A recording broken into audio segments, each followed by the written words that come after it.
Les Saturnales, une tradition étudiante perpétuée de génération en génération depuis 1898. Mais au fond, pourquoi ce nom? Pour comprendre, il faut retourner dans le temps, dans une époque bien plus lointaine que la création du CMU, l'époque de l'apparition de la PSS et du professeur Halaz, époque aussi connue sous le nom d'Antiquité. Les Saturnales étaient une grande période de festivités qui avait lieu tous les ans pendant le solstice d'hiver et qui pouvait durer jusqu'à 7 jours lors de son apogée. À la base, cette fête rendait grâce au dieu Saturne, dieu de l'agriculture et du temps, grandement vénéré par les paysans. La fête s'élargit peu à peu pour laisser place à d'autres cultes, comme celui de la déesse Epona, déesse de la fertilité, bien représentée cette année par notre présidente. Tu parles de Carence? C'est vrai qu'elle a une grosse paire de... Chut, ça enregistre! Le culte de la déesse Epona donc, également représenté par le fameux calendrier des Saturnales, exposant les corps dénudés et huilés des troisièmes. Lors de cette période de festivité, les esclaves échangeaient leur place avec les maîtres et leur rendaient tout l'amour qui leur était dû. Un amour exprimé entre esclaves et maîtres, équivalent à celui exprimé entre professeurs de chimie générale et étudiants en médecine de nos jours. C'est sur cette idée que naquirent les Saturnales, qui opposaient les étudiants aux professeurs lors de défis. Au début, ce n'était qu'un simple pestacle. Mais au fil des années, cette fête grandit pour devenir grosse. Toujours plus grosse.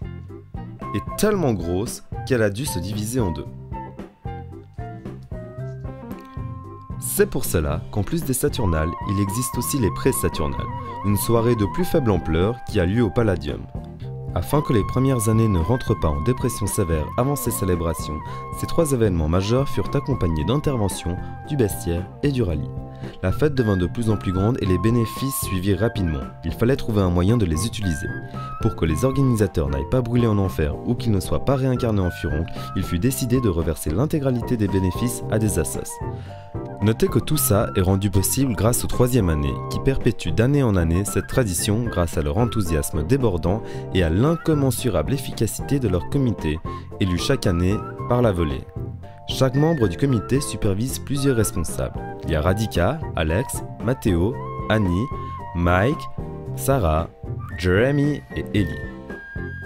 Après un an de bons et loyaux services, le comité finit par tomber du côté obscur de la force et devient le comité anti-saturnal, bien connu par la police genevoise pour ses actions louches envers les jeunes premières années.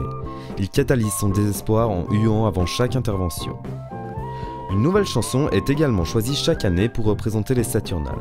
Et cette année, comme vous l'avez tous sûrement deviné, ce sera Oppa Gangnam Style. Oppa Gangnam Style.